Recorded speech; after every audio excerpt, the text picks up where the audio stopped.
Welcome to my YouTube channel. आज है हमारे पास नया चैप्टर ग्रिफिथ्स इलेक्ट्रोडायनेमिक बुक का चैप्टर नंबर 7। उसका नेम है इलेक्ट्रोडायनेमिक्स और फर्स्ट टॉपिक है हमारे पास ओहम्स लॉ। ओहम्स लॉ हम 9th-10th बचपन से पढ़ते आ रहे हैं कि V is equals to I R हमारे पास होता है।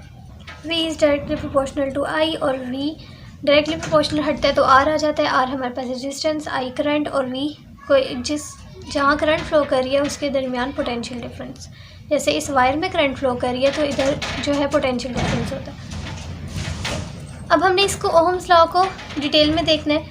हमने पढ़ा था मैग्नेटोस्टैटिक, इससे पिछला चैप्टर जो था वो सारा मैग्नेटोस्टैटिक्स के बारे में था और उसमें क्या था, चैप्टर 5 और 6 सब मैग्नेटोस्टैटिक में था। और उसमें हमारे पास क्या था कि चार्जेस मूव करते हैं, मूविंग चार्जेस के बारे में बात की थी। हमने इलेक्ट्रोस्टैटिक पढ़ी थी तो उसमें स्टैटिक चार्जेस थे। फिर हमने मैग्नेटोस्टैटिक्स पढ़ी तो उसमें हमारे पास चार्जेस मूव करते थे और हमने कहा कि अगर चार्जेस मूव करते हैं तो करंट प्रोड्यूस करते हैं और वो करंट जो होता है वो स्टेडी करंट था। ऐसा अब तक हमने मैग्नेटोस्टैटिक में पढ़ा। अब जब करंट प्रोड्यूस होता है तो वो मूविंग चार्जेस की वजह से प्रोड्यूस होता है। तो अगर वो चार्जेस मूव करें तो कोई ना कोई तो फोर्स है जो उन चार्जेस को मूव करवा रही है। ठीक है, अगर ये चार्जेस हैं, ठीक है, एक वायर के अंदर इन चार्जेस को मूव करने की वजह से इस वायर में क्या होगी, करंट प्रोड्यूस होगी। अब कोई ना कोई फोर्स ऐसी होगी जो इनको पुश करेगी और ये चार्जेस आगे मूव करेंगे। अब हमने उस फोर्स के बारे में पढ़ना है। हम कहते हैं कि हमारे पास J जो हमने पढ़ी थी कि करंट डेंसिटी होती है, कि करंट डेंसिटी डायरेक्टली प्रोपोर्शनल होती है उस फोर्स के पर। लेकिन वो फोर्स कैसी होगी, force per unit charge. Normal force आपके पास क्या होती है, F।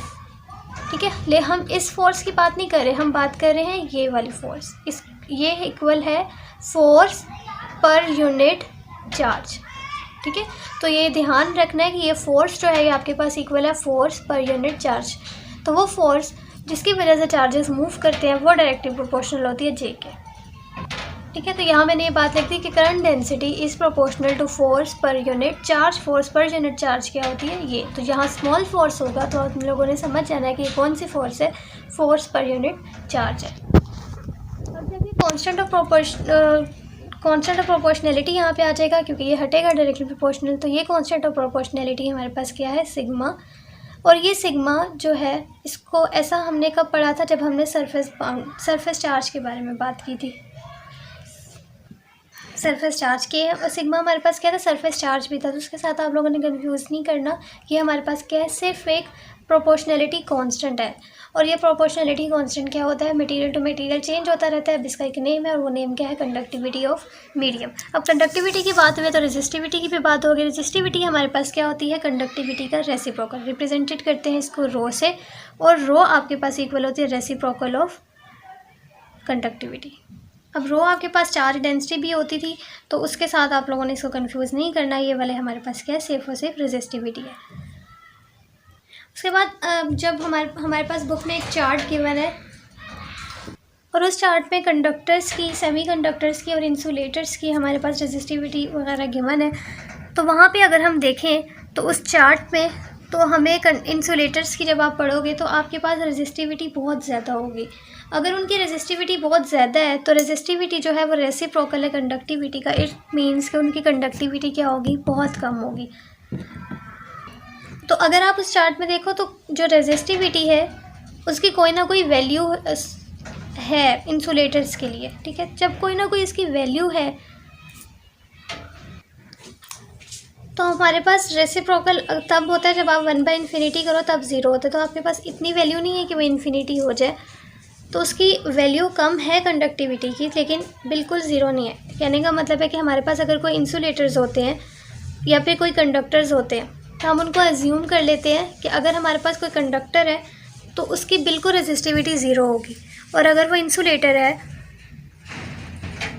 तो तब उसकी कंडक्टिविटी, यहाँ से समझो, जब हमारे पास कंडक्टर्स, हम कहते हैं अगर हमारे पास एक कंडक्टर है तो हम अज्यूम कर लेते हैं कि अगर वो कंडक्टर है तो उसकी कंडक्टिविटी बहुत ज़्यादा होगी, और अगर वो इंसुलेटर है तो वो कंडक्टिविटी उसकी बिल्कुल 0 होगी। ऐसा हम अज्यूम करते हैं, लेकिन जो हम ऐसा मानते हैं, लेकिन असल में ऐसा नहीं होता ना कुछ तो। अगर वो इंसुलेटर है तो उसकी कोई ना कोई तो कंडक्टिविटी इतनी होगी कि निग्लिजिबल हो, बट कुछ ना कुछ होगी। तो हम कहते हैं कि इंसुलेटर्स भी थोड़ा सा कंडक्ट करते हैं।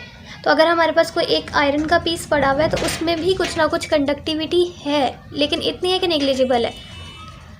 But the conductivity of metal, क्योंकि वो 10⁻22 से फैक्टर से ग्रेटर होती है। आप लोग चार्ट पढ़ोगे तो उसमें वैल्यूज़ अगर आप लोगों ने याद करनी तो वहाँ से बात समझ आ जाएगी।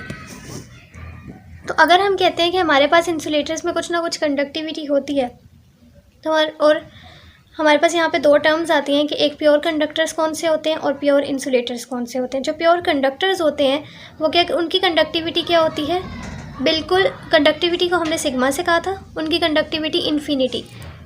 और प्योर इंसुलेटर्स हैं तो उनकी कंडक्टिविटी क्या होगी, ज़ीरो। लेकिन असल में ना ही प्योर कंडक्टर्स होते हैं ना ही प्योर इंसुलेटर्स होते हैं। अगर कोई इंसुलेटर्स हैं तो वो स्लाइटली कंडक्ट करते हैं इतनी, लेकिन इतना कंडक्ट करते हैं कि उनकी हम कंडक्टिविटी निग्लिजिबल कह देते हैं, लेकिन उनके अंदर कुछ ना कुछ कंडक्टिविटी होती है। ये तो था इंट्रो। अब हमने ओहम्स लॉ निकालना है। ओहम्स लॉ के लिए हमने कहा कि जे जो होता है वो प्रोपोर्शनैलिटी कांस्टेंट हटाएंगे तो एफ सिग्मा और एफ आ गया।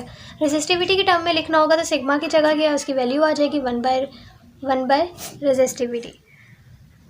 अब जो फोर्स जिसकी वजह से चार्जेस जो है वो मूव किए हैं और मूव होने की वजह से करंट प्रोड्यूस हुई है, वो फोर्स हमारे पास कुछ भी हो सकती है, केमिकल हो सकती है, ग्रेविटेशनल हो सकती है, इलेक्ट्रोमैग्नेटिक और एक्सेट्रा कुछ भी हो सकती है। लेकिन हमारे इस केस में वो फोर्स कौन सी है, इलेक्ट्रोमैग्नेटिक।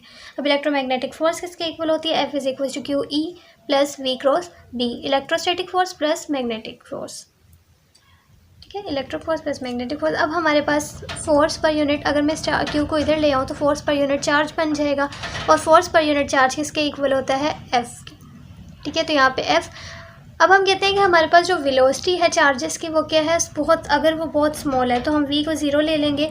जैसे कि कंडक्टर्स के अंदर ड्रिफ्ट वेलोसिटी स्मॉल होती है, तो इसी तरह हमने V को 0 ले लिया तो F इक्वल हो जाएगी E के। अब इसकी वैल्यू जो है उस इक्वेशन नंबर 1 में पुट कर दो, इसी को इक्वेशन नंबर 1 कह लो, और इसमें पुट करेंगे तो हमारे पास F की जगह क्या आ जाएगा, E। This is the Ohm's law. उसके बाद हम बात करते हैं कि इलेक्ट्रिक फील्ड इनसाइड कंडक्टर्स के अंदर क्या होती है। जब हमने स्टेशनरी चार्जेस इलेक्ट्रोस्टैटिक में जब हमने देखा था तो हमारे पास चार्जेस क्या होते थे, स्टेशनरी, और हमने कहा था कि किसी कंडक्टर के अंदर चार्जेस स्टेशनरी हैं तो उनके अंदर इलेक्ट्रिक फील्ड भी क्या होगी, 0, क्योंकि चार्जेस मूव ही नहीं कर रहे, तो इलेक्ट्रिक फील्ड क्या हो जाएगी, 0, क्योंकि चार्जेस जो है वो रेस्ट पे है। अब हमने देखना है कि अगर चार्ज, इसमें क्या है, चार्ज मूव कर रहे हैं, तो अगर मूविंग चार्जेस है तब इलेक्ट्रिक फील्ड क्या होगी। अब उसके लिए हमने क्या ले लिया, एक कंडक्टर ले लिया, उसको बैटरी के साथ अटैच कर दिया, बैटरी के साथ अटैच किया तो इसमें करंट फ्लो कर रहा है। अब अगर करंट फ्लो कर रहा है तो आपको पता है कि जो पॉजिटिव चार्जेस होते हैं वो क्या करते हैं, in the direction of the current move करते हैं। तो पॉजिटिव चार्जेस करंट की डायरेक्शन ये है तो इस तरफ मूव करने लग जाएंगे, और जो इलेक्ट्रॉन्स होते हैं या फ्री पार्टिकल्स होते हैं वो क्या करते हैं, वो opposite to the direction of the current, तो वो इस डायरेक्शन में मूव करेंगे, ये इलेक्ट्रॉन्स की डायरेक्शन है। और जब वो इधर मूव करेंगे तो हमारे पास इलेक्ट्रिक फील्ड भी क्या इस डायरेक्शन में प्रोड्यूस हो जाएगी, इलेक्ट्रिक फील्ड। अब इसमें इलेक्ट्रिक फील्ड आ गई तो फॉर मूविंग चार्जेस ये इलेक्ट्रिक फील्ड किसके इक्वल होगी, यहाँ से आप इलेक्ट्रिक फील्ड की वैल्यू निकालोगे, J/, कंडक्टिविटी। अगर हम कहते हैं कि हमारे पास ये कंडक्टर जो है प्योर है, तो अगर प्योर कंडक्टर है तो इसकी कंडक्टिविटी क्या होगी, इन्फिनिटी। यहाँ पे अगर इन्फिनिटी की वैल्यू पुट करोगे तो इलेक्ट्रिक फील्ड क्या होगी, है 0 इनसाइड प्योर कंडक्टर। अब प्योर कंडक्टर तो हमारे पास कुछ होता ही नहीं है, तो अगर हम असल में रियल लाइफ में देखें तो तब हम कहते हैं कि क्योंकि as all conductors are not pure so there is a value, कुछ ना कुछ इलेक्ट्रिक फील्ड होगी कंडक्टर्स में, लेकिन वो वैल्यू हम ये कह सकते हैं कि निग्लिजिबल होगी, बट कुछ ना कुछ इलेक्ट्रिक फील्ड होगी। और अगर हम इलेक्ट्रिक फील्ड अगर कंडक्टर्स में देखें तो चाहे चार्जेस जो है वो स्टेशनरी हैं, चाहे वो मूव कर रहे हैं, स्टेशनरी है, इलेक्ट्रिक फील्ड उसमें क्या होती है, 0 होती है। तो आज का ये लेक्चर था। I hope you understand this lecture. Thank you so much for watching. अल्लाह हाफिज़।